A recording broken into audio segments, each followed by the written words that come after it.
একজন মুসলিম পুরুষ তার ব্যাপারেও আল্লাহর হুকুম, একজন মুসলিম নারী তার ব্যাপারেও আল্লাহর হুকুম।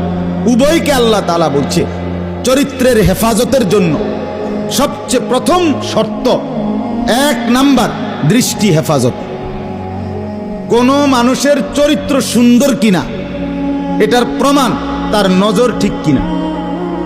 আমি ওই কথা শুদ্ধ কয়, ফ্যান ফিনছে, শার্ট গাও দিছে, স্প্রে লাগাইছে, কথাবার্তা এমনি কুমাইয়া কয় জি জি জি আঙ্কেল কেমন আছেন, ভালো আছেন, এ আর মাশাআল্লাহ দেখছুনি ও ভদ্র ভদ্র বাইয়া পড়তে আছে একবারে।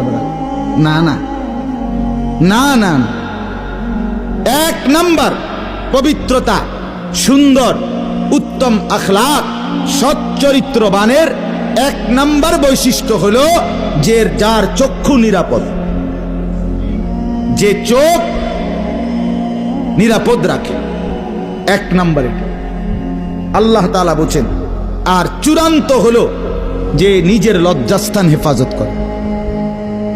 এই 2 দিকের বেড়া, মাঝখান দিয়ে এর ভিতরে যা আছে সবগুলো এতে নিয়ন্ত্রিত হবে।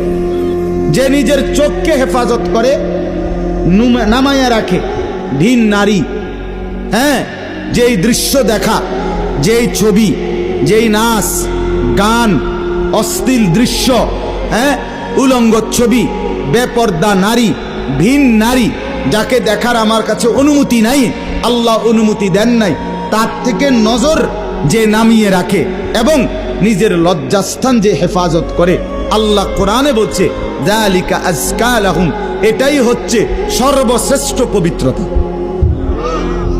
এটাই হলো সর্বশ্রেষ্ঠ, কি বলেন না, পবিত্র, সেই বড় পবিত্র।